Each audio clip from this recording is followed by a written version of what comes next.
आता एक राजकीय घडामोड येते। उत्तम जानकर आगामी विधानसभेसाठी माळशिरसमधून रिंगणात उतरण्याची शक्यता आहे। उत्तम जानकरांनी आज शरद पवारांची सिल्वर ओकवर भेट घेतली। दरम्यान त्यांनी आपण माळशिरसमधून इच्छुक असल्याचे सांगितले। तर रामराजे निंबाळकर हे लोकसभेला आमच्याबरोबर होते आणि आता विधानसभेलाही आमच्याबरोबरच राहतील असा दावाही जानकरांनी केला आहे।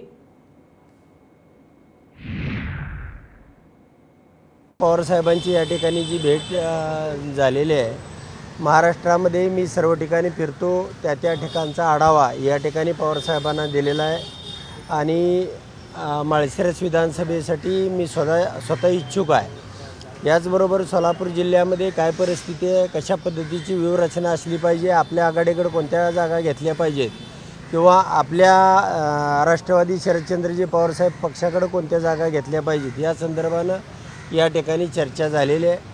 ते नक्कीच रामराजे याच बाजूला लोकसभेला सुद्धा आमच्या सोबत होते आणि आत्ता सुद्धा ते येणार आहेत। फक्त काय सरकारचं राहिल्या बघून येत आहेत एवढंच।